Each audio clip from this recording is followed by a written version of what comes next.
Okay, Charlene. Okay. Hi. Yes. Great. Good afternoon, everyone, and welcome to our final SAEFA Share session for 2025. For those of you who may not know me, I'm Charlene. I'm the Association Administrator for SAEFA, and thank you all for joining us today. Today, we're focusing on an important topic as we prepare for the new year. It will be 2026 in focus, political stability, policy uncertainty, and what it means for business readiness.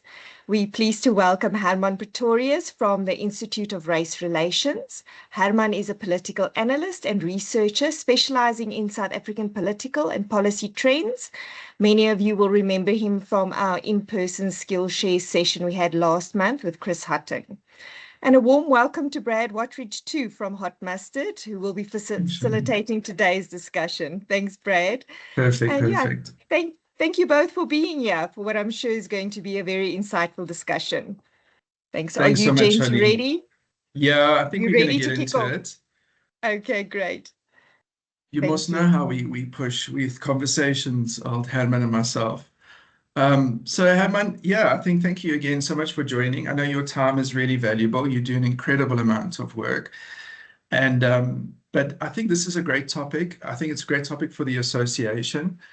I think it's a good topic for us at this time of the year.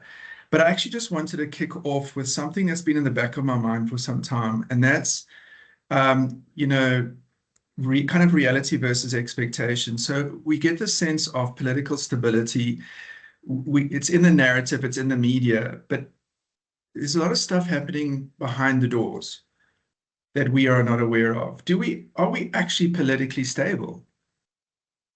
I would think so, yes. The reason being that instability usually occurs in a political system when an obvious alternative arises.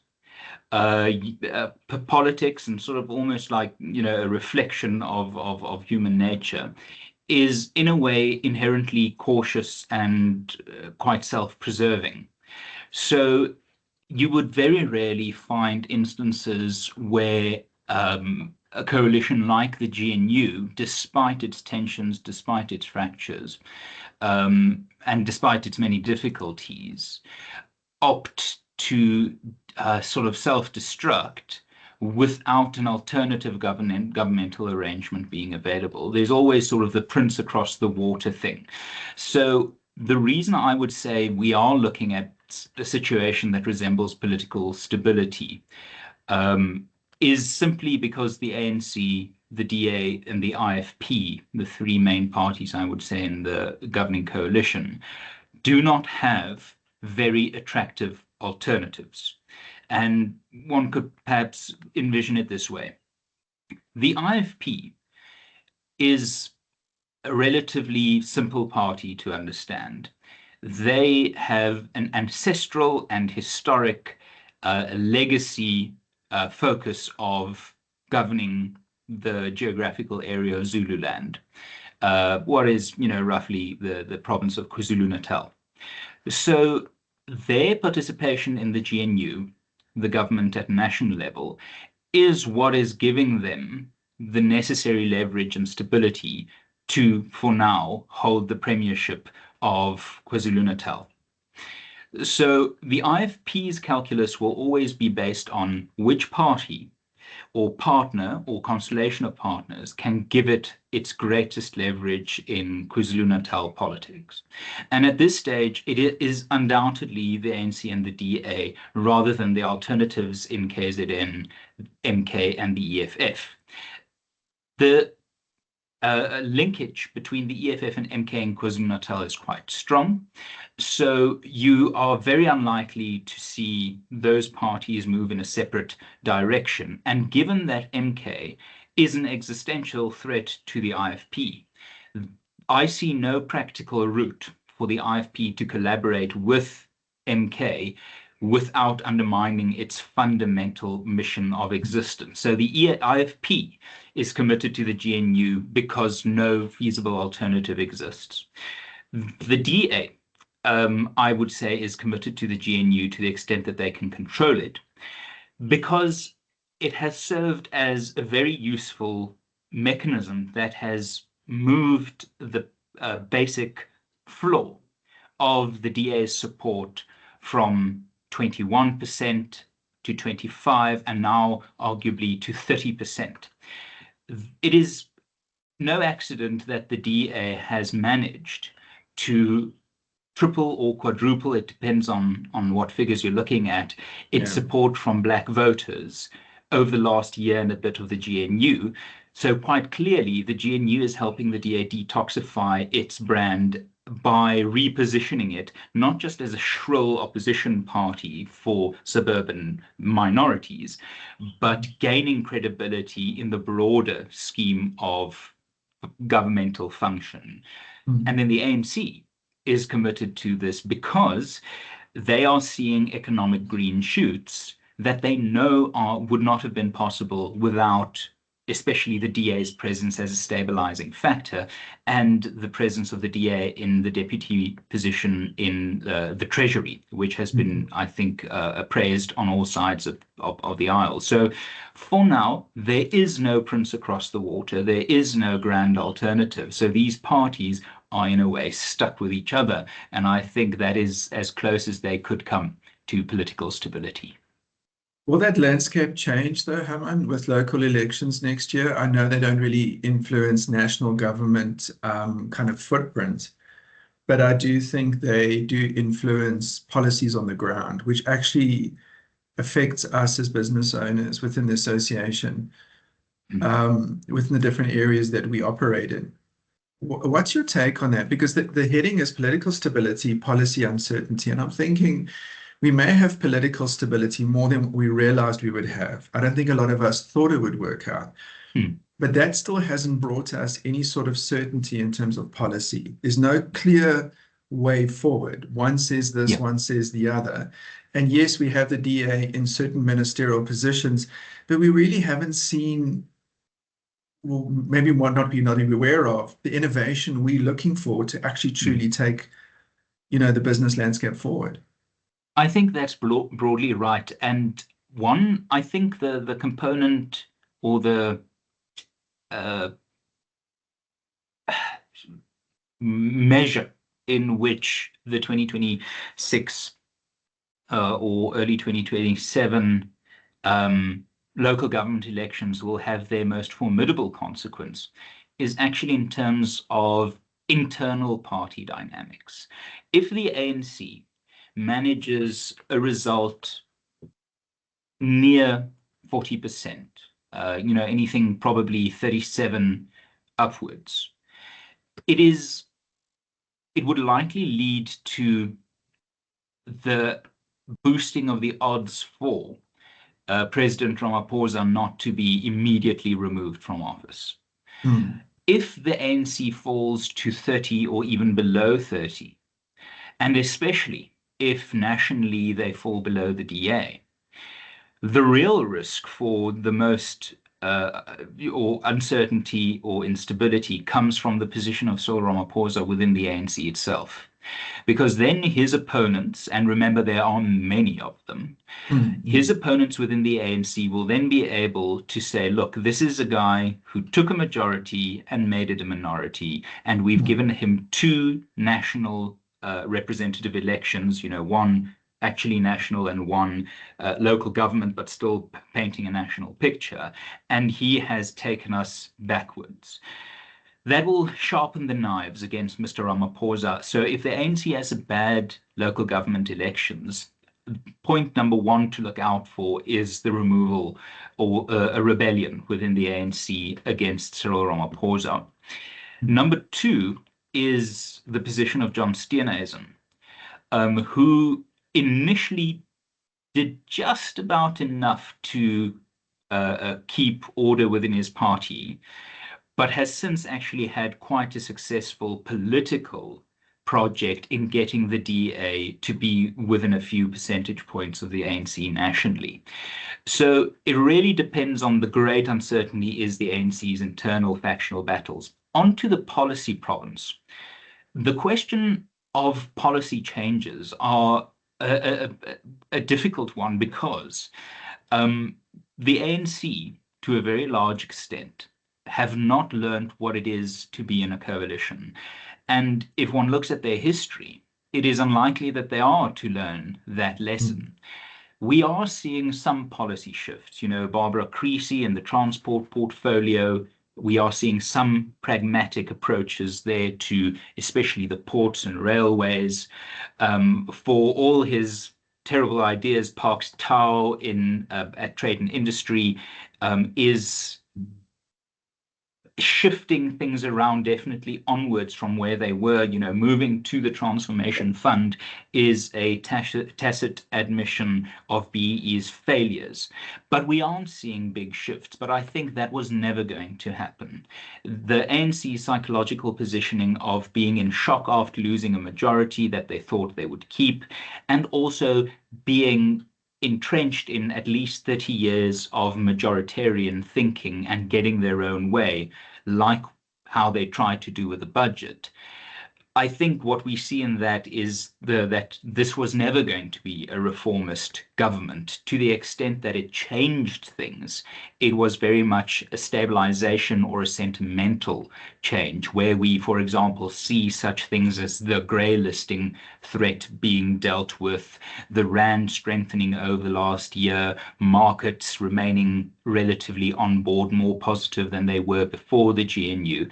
But deep structural changes, I'm pretty sure that will need to wait for a new government, and that is in that space of between now and then where civil society and business advocacy really have a role to play in defining what will be the givens when that new government is formed.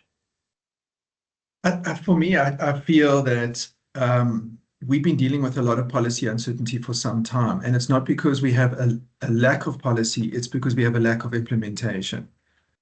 And I think a lot of us feel disappointed that we thought the GNU would bring a rapid implementation of sound policy, and that really hasn't happened, even from a DA level. So I think the question to you would be, if I could say or could ask, would be around how do we prepare ourselves as business? I know we sat and spoke about this briefly in person, but again, just to reiterate, let's say I operate a business in Germiston. I've got a site business, I'm on site, it's a manufacturing business, and I now have to navigate all of this policy uncertainty. I have to keep an eye on the politics, but then I have the local effect as well that I'm dealing with. In your opinion, what is the best way to safeguard against uncertainty? Because I feel that is the precedent now moving forward, is the sense of uncertainty, this rapid change. And sometimes the rapid change is maybe not as positive as what we think it would be. I hope that all makes sense. I think so. I'll try to Sorry, respond man, with sense as well. So I, for one, I'm sort of glad that implementation has been bad, because I think there have been, if implementation of government policies have been as effective as, perhaps other countries, disastrous policies like localization would have been more aggressive. The NHI would have been more aggressive. The implementation of expropriation without compensation would have been more aggressive. The doubling down of BE would have been more aggressive. So I, for one, am glad that the policy implementation process has lagged in the main, because in the main, policies have been quite bad. And we often hear this issue of policy uncertainty, and I sort of disagree with that fundamentally. I think we have intense policy certainty. It's just that the policies are certainly bad, where it is not a question of we don't know what the government is going to do. It is that we know what the government wants to do. It's a question about how destructive they are going to be able to implement it. So when dealing with policies and the expectation of change, we also need to appreciate the fact that the DA has never been in national government. National government and local government are vastly different creatures. At a local government level, the power invested into a majority government is quite immense. Everything can be taken, decisions can be taken quite quickly. And one former mayor once said to me that they prefer an executive mayoralty to a premier or a president because an executive mayor can actually get things done. So the DA has been in power since its founding, actually, here and there at a local government level and in the Western Cape, and now in KZN at a provincial level. But national government is a fundamentally different creature. It deals in a whole different ball game and set of rules. So it is sort of expecting, you should expect that there should be a feet-finding period. And I think a year, 2 years is a realistic feet-finding period if you look at international comparisons. However, someone like Solly Malatsi has actually tried to shift the needle in the direction of moving on from BEE to what he called equity equivalence. So there are shifts there, but the South African system is a presidential one. The entire cabinet has the ability to fulfill executive function because they've been selected by the constitutional prerogative of the president. So at the end of the day, what is an inhibitor of DA just sort of implementing the pro-growth policies that I think they have is the fact that they are a junior partner in a government where they serve at the pleasure of the president at the basic constitutional level. So we haven't seen those shifts. And the question then, what do businesses do with these shifts? And I think you're absolutely right when you say uncertainty is now the certainty. And I think that is inevitable. If we look towards periods of intense certainty, it is in South African history, there haven't been periods of great innovation. So policy uncertainty will be the default, either because you've got competing ideological convictions in government, or there are significant question marks over the ability of government to implement policy in the first place. For example, a DA minister or an IFP minister working with a heavily ANC-based civil service and structure of their department due to cadre deployment. But where the hope and the opportunity comes from for business is to understand that business success in South Africa can no longer happen without being plugged into political understanding and political advocacy. With the shifting powers of cabinet now consisting of 10 parties, and I think I mentioned this last time in our session as well, where in the past, if you as a business owner or a business person or an investor wanted to have something put on the cabinet table, you only had one party channel to go through. You could only get the ANC to agree to discuss a matter at cabinet level. Now you've got 10 parties around that cabinet table. That means you've got a greater array of access. So build those connections with the IFP, the ANC, the PA, the DA, the Freedom Front Plus, and make sure that as a business, you don't forget that you are also a citizen or a role player in the domestic situation where you can go upstream from politics. So policy uncertainty is detrimental because it makes it difficult to plan ahead, but it is also positive because it makes it possible to influence things. And it's in that space where too often I feel businesses, understandably, given the distractions, but where businesses, great and small, have assumed that they must be perpetual rule takers rather than rule makers when it comes to policy. There's no reason for businesses not to have the same leverage over policy as labor unions have. It's just been, I think, not invested in heavily, that capacity to also be this political force. So how would I do it? If I was a business owner, again, my example, I've got a site in Germiston. Do I go down to my local how do I pick the right party? How do I know who's the right person to chat to if that is not something I do on a regular basis? Like, I'm Well, not a politician, so how would I do that? I think you start with your ward councillor. And my advice wouldn't be just to pick the right party. It would be to pick all parties. Don't just be devote yourself to one political wagon. Make sure that you have a ticket for all of them.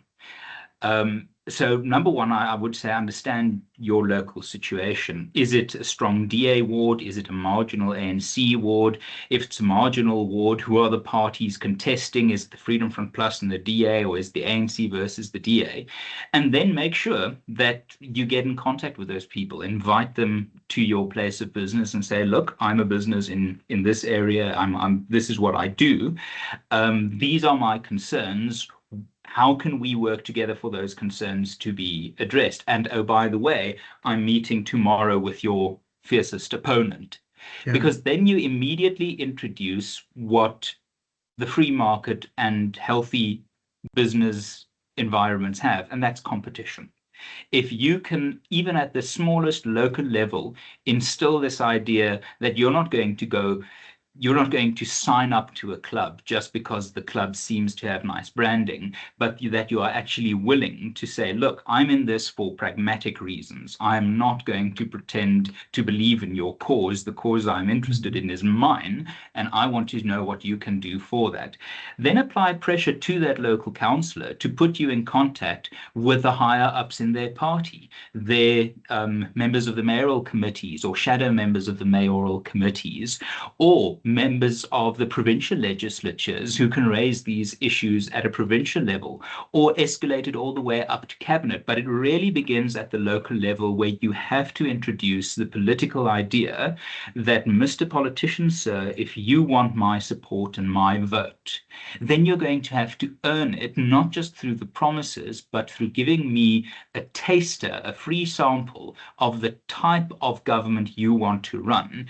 And that depends on whether you have this ability to escalate your concerns and get closer to people with higher political capital to spend on your behalf. So start with your local councillor, and then don't be shy to actually call out parties directly through official platforms, whether it's chambers of commerce meetings or whatever the case may be, whether it's local town halls. But Helen Zille is standing to be the mayor of Joburg. You can be quite transactional with her and say, look, Mrs. Zille, you've got a great track record. You've got an impressive party machinery behind you, but what can you do for me? And in that way, it is being assertive over politics. It's that idea of business being stop seeing themselves as rule takers when it comes to the issues decided at an election time. And if you start doing that now, before the parties launch their manifestos and their plans towards, I would say, the middle of next year, then you actually have the scope to have your issues put, as it were, on the agenda. Okay. Yeah, makes sense. It's a difficult thing to kick off, I think, when you're not used to playing in that space.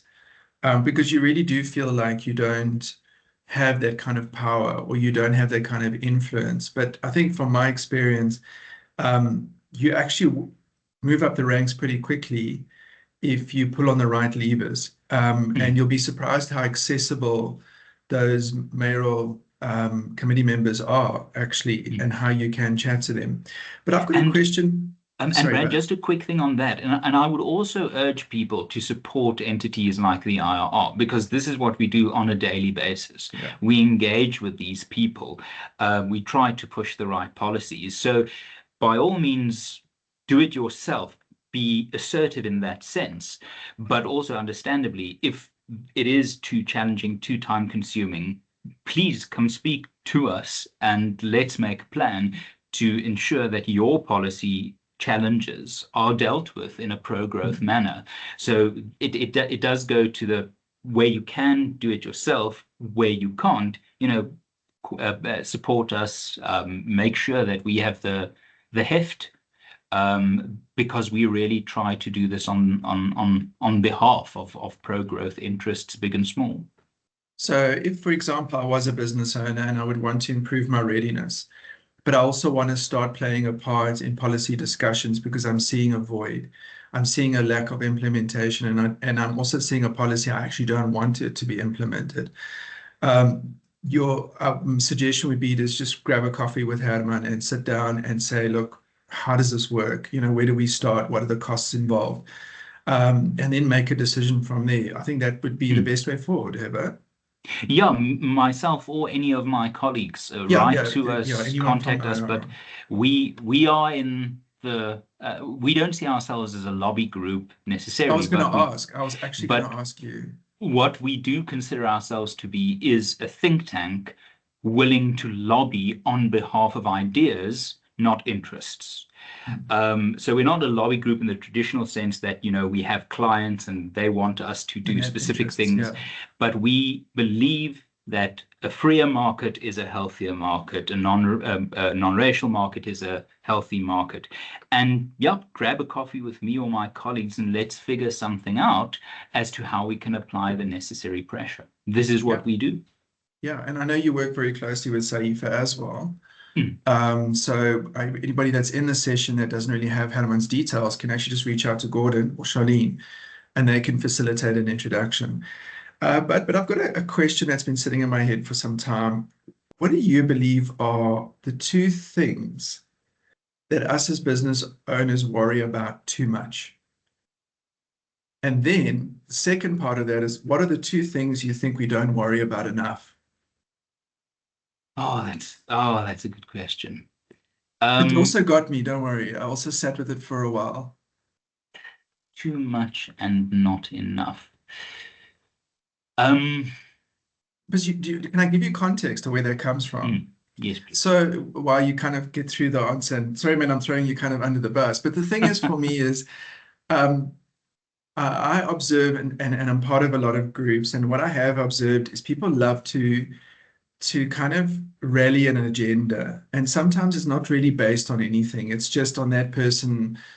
I don't know if it's just drama llama but I find that sometimes people, hitch their wagons to something that's really, for me as a business owner, not something I have time for, and it's at that point not really relevant. And we tend to go onto these paths, these tangents, as a kind of distractive way of not facing what we should be focused on. So what do you think are the two things that we over worry about that you can say, guys, these two things are the things that I think you need to chill on, and these are the kind of areas that I think you should be focusing on? It doesn't have to be two things. It could just be a thing or a couple of things. What's your thoughts, Ben? So let me start with, I think, the second category of not worrying about enough in a sense that I think should be higher priority. And that is probably to appreciate the immense leverage that the businesses and consumers in our country really have. If we look historically at when the apartheid economic complex started to collapse, it wasn't because of political pressure, it was because of economic pressure. Businesses were willing to say to the National Party directly, unless you change what you're doing, we're going to go under and you're going to lose jobs. This country is going to go under. And that's why we see from the mid-1960s onwards, the small-scale reforms introduced, especially into the labor market by Minister Fani Botha. So that's point number one, is I don't think consumers and businesses quite appreciate how much leverage they have. It sort of comes back to the earlier point of labor unions. There's no reason why consumer bodies or businesses can't have this similar influence and leverage as labor unions. Literally none. It's just whether there's political chutzpah involved. The only thing that distinguishes business leaders from labor unions is whether they realize they've got political power, and the labor unions always claim more than they have, and business always asserts less than they should. So I think, and consumers the same. We saw this to a very significant extent with the COVID example. If we remember how draconic and limiting many of the regulations were, and the South African taxi industry just decided no, and the government couldn't do anything about it. They had to grant special carve-outs to the taxi industry because of its sheer bloody-mindedness. So like the labor unions, like the taxi industry, be willing to stand up for the interests that you and your workers depend on. And that's always a sort of a challenge, but it is really a question of confidence and asserting oneself. Then the question in terms of what do we worry about too much? Too much, yeah. Genuinely, I think the ANC. We are, I would say, within a decade of the ANC's death as a political party of any consequence. And this also happened historically under the National Party. And this is something I get asked routinely when I speak about policy and policy suggestions. We get the response, but how will you get the ANC to buy into this? And my response is, well, that's not really they don't have to. They're on their way out. If people appreciate how weakened the ANC is, how they've halved in what they were 20 years ago. We must remember, 20 years ago, this was a 70% party. Today, it's a mid-30% party. So don't pretend that the paradigm of ANC dominance will outlast them. The question is, and also I think the perhaps an add-on to what is over considered is what are the policies going to be without doing the necessary kansvattery to actually start prescribing what they should be. So I really think it comes down to those perceptions of wanting political dynamics that are 10 years out of date and not appreciating that the dynamics are changing rapidly and can change if small businesses especially, discover the leverage that they truly have. So I think in essence, the things that we worry about too much are things that we can actually change, if you really think about it. So instead of sitting and letting it keeping you up at night, the question we should be asking ourselves is, what can we do in 2026 to help shape those policies? Whether we work with yourself in the IRR or we knock on the council's doors ourselves, how do we become more proactive? And even as an association, as individuals, how do we actually start hitting the streets and start influencing policy? But a lot of us felt that there was never a possibility when the government was sitting at 70%. But now we realize that actually this is an inclusive system. And I think we should look to other parts of our own lives. For example, let's look at our home security. We don't want people to burgle us. At the same time, we want to own nice things. So what do? We buy, as far as we can, the nice things that we really want to own, that we think are worth our time and our money. But we also take the necessary additional steps to secure them. We put up an alarm system to know when intruders are coming. We put up burglar bars. We have insurance. And the same should apply to how we approach business. We want this business to be lucrative and everything we need it to be.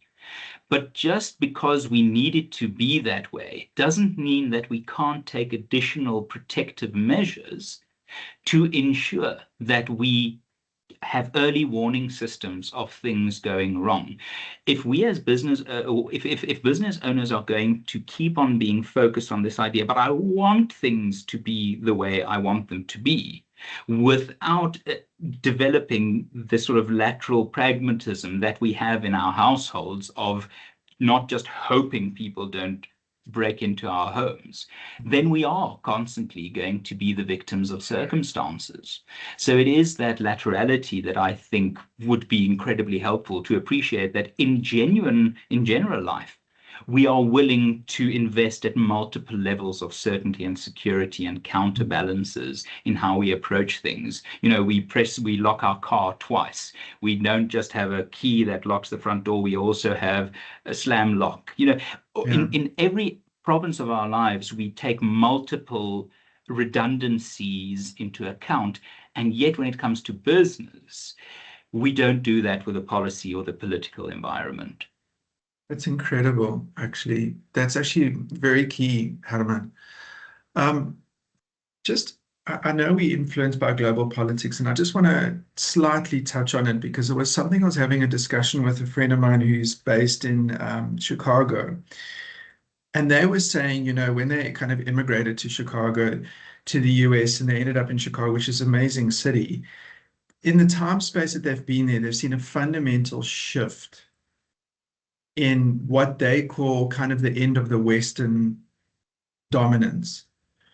And my thinking and understanding, loving history, and, you know, history repeats itself, is I do believe that there's this, that we kind of, Africa is the next, kind of the next dominance. I know it sounds crazy, and I know we dear my God, and there's a lot going on the continent, and I know you're probably going to have a different opinion, but do you not think that instead of saying that we're very behind in politics, we a couple of years behind the US, we a couple of years behind the first world, are we not progressive with our politics in the way we're dealing with things? It seems like we're getting things right that other people are not. In terms of political engagements, you know, the GNU, et cetera, it really could have gone south in a typical African fashion. What's your thoughts on that, brother? I for one, am quite positive about Africa, in the sense that both in a social and an economic sense. In a social sense, we have real problems, and real problems need real solutions. The whole idea of, oh, that's a first world problem, I actually think it should be more than a punchline or a meme. It is, as long as you have a society where the problems hit you in the face, rather than they need to be conjured up on university campuses, that's a healthy society where you as a business and as an individual can understand where are the problems that I can solve, either out of charity or either out of commercial interest. Because at the end of the day, any commercial entity is a problem solver with a problem that is important enough to solve and lucrative enough to solve. So in Africa, we have so many actual real problems that it is an incredible opportunity for businesses to get into problem solving. Now, of course, where the difficulty comes in is in whether there's the consumer capacity for those problems to be solved. But in that sense, that is why the brakes on our economy are so crucial to remove, because the moment those brakes are removed, we will see the unlocking of potential.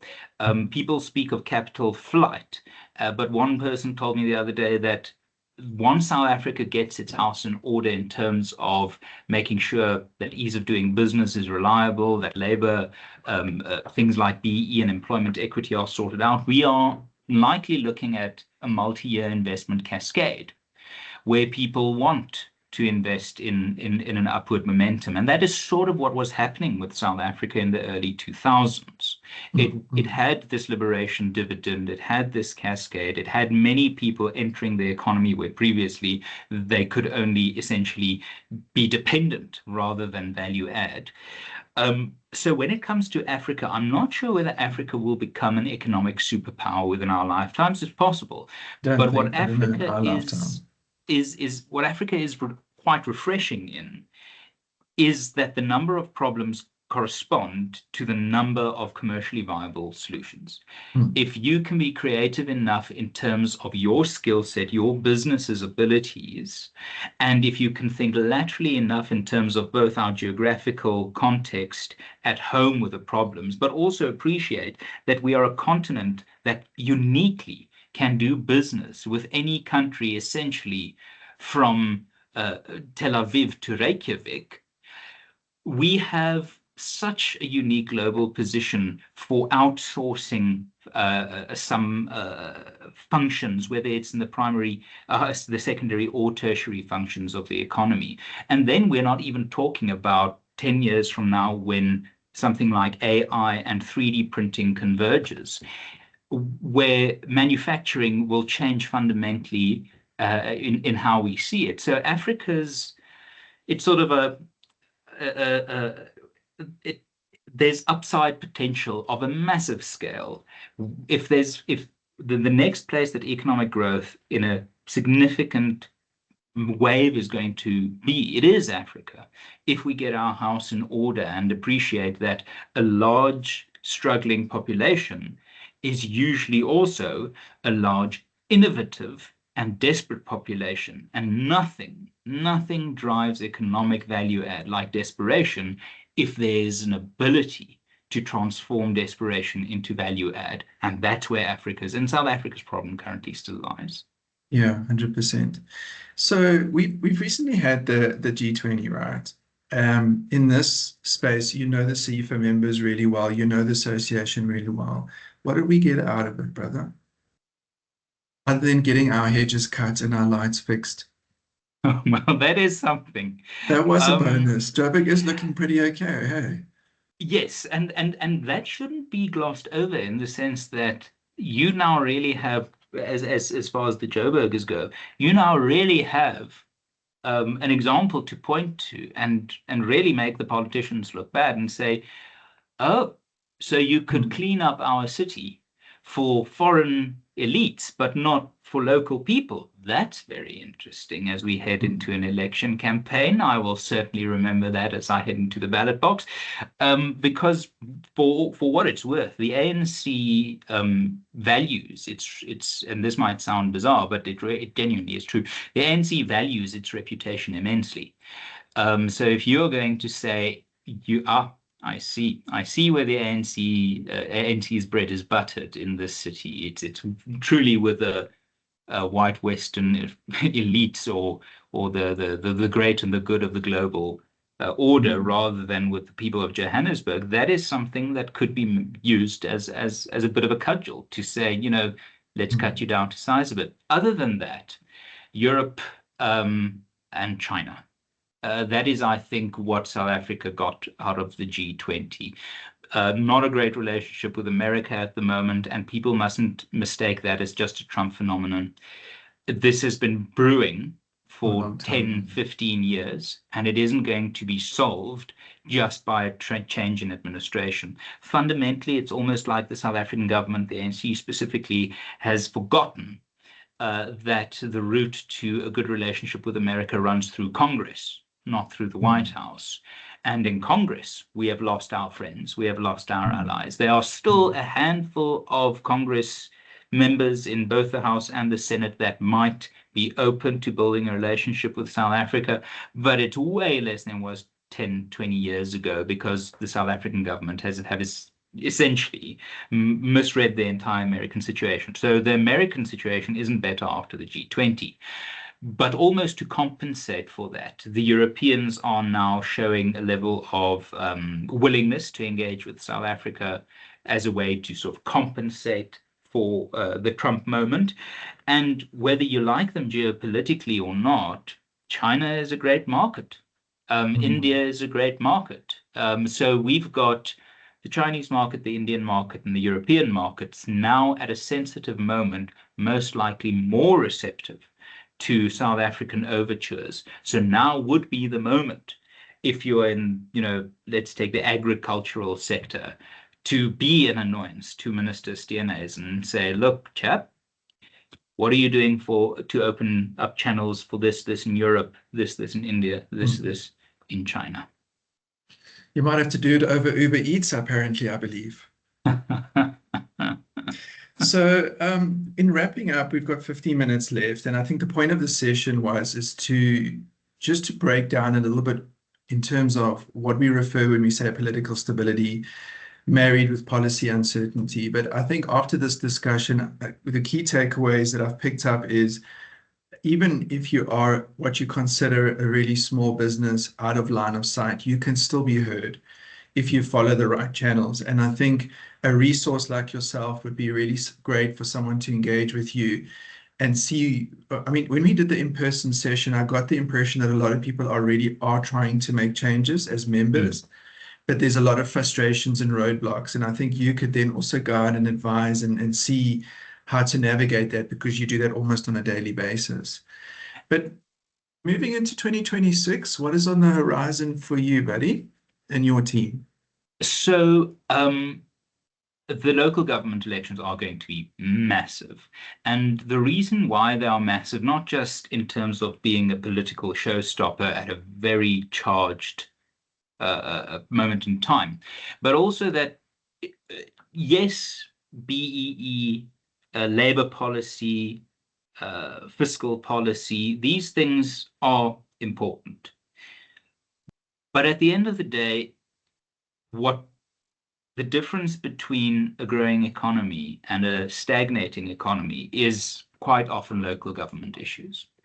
It is whether the lights go on when they need to in your office or your manufacturing place, whether water comes out of the tap. I remember there was in Delarevo in the northwest, there was one of the biggest Coke plants, Coca-Cola plants in the Southern Hemisphere. And they needed to close down about 20 years ago because the municipality couldn't keep the water supply clean enough for this plant to, make their drinks. And 2,000 jobs lost. So local government, as the coalface of the circumstances for either economic success or failure, cannot be overestimated. And I don't think I have to tell anyone in the audience how important local government is. And that gets back to what's ahead of in 2026 for me and my team, is making sure that people appreciate that failure does not have to mean depression. Because in a very real way, South Africa is a depressed country. Not depressed just in the psychological sense, and there's strong evidence for that, but in the abused citizen sense, that it's almost like we are in a relationship with our own government, similar to that of an abused spouse, is that we celebrate when they hit us less. We don't think we can actually stand on our own 2 feet if we cut ourselves loose from this. And if we look into the psychology of what needs to happen in those circumstances, it is, number one, the rediscovery of agency, and number two, the eradication of isolation. So when my team and I, we are going into this new year, those will be the 2 themes that we really want to convert into some momentum, is saying to voters and businesses, you have agency and you're not alone. Because if we can get past those 2 psychological blockages, then we can actually deal with recovering from an abusive relationship, as it were. No, it's crazy. Herman, we want to thank you so much for your time. And I know that you speak a lot and probably speak a lot around the same things that we're asking you, but for spend your time with us, we really, really, really appreciate it. So the power does lie with us. I think we underestimate our value as business owners. I think we worry about what we can actually change. And we can play a bigger role. And I think the agency element that you're speaking about for 2026 is absolutely massive, massive. So just to kind of round off, we've got 10 minutes to go. If somebody wanted to reach out and chat to you, can they do it through through Gordon and Charlene, or would you want them to contact you directly, brother? Definitely. Whatever means might be the case, an email to info@irr.org.za addressed to Herman will also find its way through the system to me. And perhaps the last thing from my side is we yesterday published our final polling report for this year. Oh. And it was on race relations. And we asked questions like, do the various races of South Africa need each other for this country to progress? And should there be full opportunities for all people, irrespective of their skin color? 84% of South Africans endorse that position. We ask, who should be appointed to jobs in this country? Only Black people for a long time ahead, Black people until the workforce is demographically representative, the best person for the job, but with special training and skills development for those from previously disadvantaged backgrounds, or merit alone. And the population breaks down as 9% and 6% for the two race-based options, and 54% and 31% for the merit-based options. So the picture that emerges from the people of South Africa clashes with what we quite often are led to believe in terms of the grand scheme of things. This isn't a country on the verge of racial civil war. This isn't a country where envy and enmity define human relationships. In fact, the opposite. This is a country where for 100 years we've been annoyed and frustrated and depressed and abused by governments that have put race above the basic humanity that we share. Because if we look past that and we look at other polling data we've collected, across race groups, job creation is the #1 priority.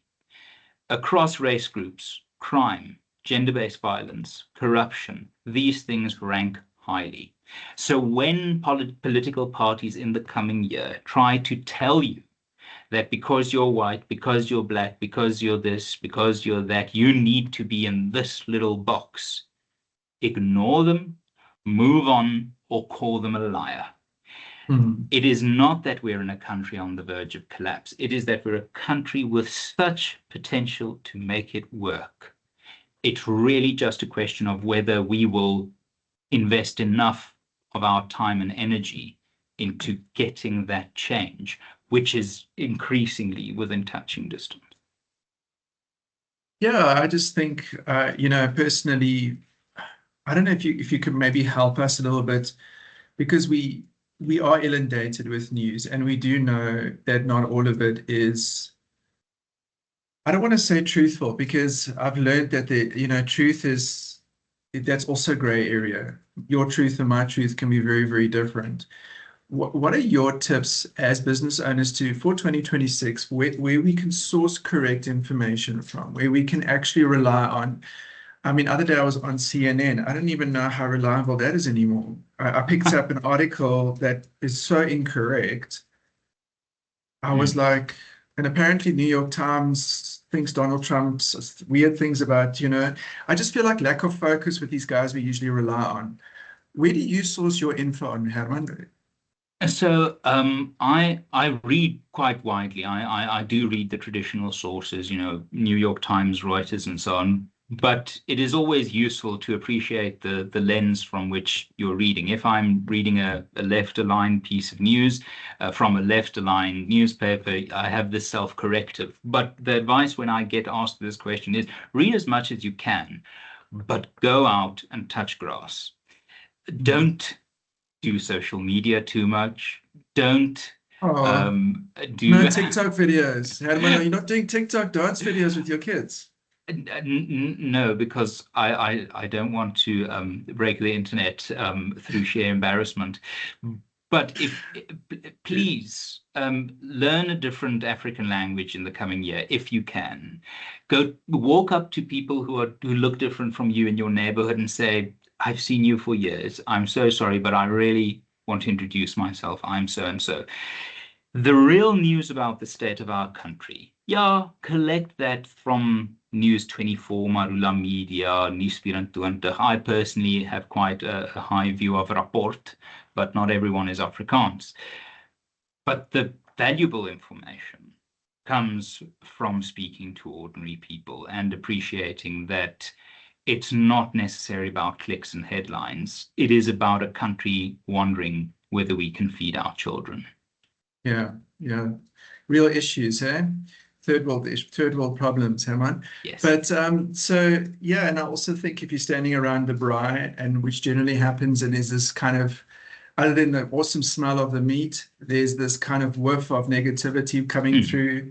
Just kind of avoid that. I tend to do that. I tend to not get involved in those discussions. And I agree with you. Spending time in different communities gives you great insight, even if it's same kind of race, but in different areas, because it's amazing how we all differ from area to area. Last question, we've got 4 minutes left. Are we going to go and jaw in Florida next year, G20, or are we going to have to climb through the window?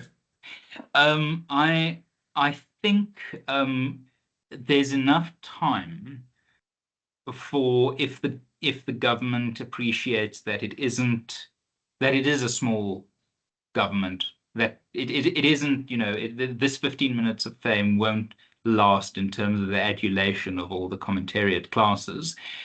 We could negotiate our way back, but we're going to have to add value to the table. And one thing that I would say to watchers of American politics, America is a country where everything is domestic policy. So don't mistake America's stance on South Africa as a stance primarily about South Africa. It is a stance that represents the internal politics of Washington at this stage. So don't make the mistake of thinking, oh, Donald Trump really cares about South Africa. He doesn't. To the extent that he can put it on a map or point it out on a map, it is related to his own domestic political situation. So it really is up to us. And perhaps the last thing, earlier this year, my boy is now a year and a half. He was quite sick, and we were in hospital for a week. And looking back after that week, it sort of confronted me that I couldn't remember which race of doctor or nurse looked after my boy. I could just remember the care. And that is, I think, where it really boils down to, in terms of, do we allow the 1950s categories of that's a black, that's a white, that's a colored, that's an Indian, to define ourselves still? And I think we don't have to. And if that we focus on, and we let the G20 look after themselves, I think we'll be in a good state whether we're there or not. Yeah, 100%. Herman, always, thank you very much for your time. Guys, you can reach out to Herman directly if you want advice on how to get active. I'm sure he wouldn't mind just sharing a few tips and also getting involved with your business if that's a possibility. Charlene, we would like to close. Would you like to close us, or can I go ahead and close us? Oh, thanks. Thanks, Brad. I'll do a short closing. I also just want to thank Herman for joining us today. It was great having you here, and it's great to hear your perspectives. And I'm glad that there is hope for 2026.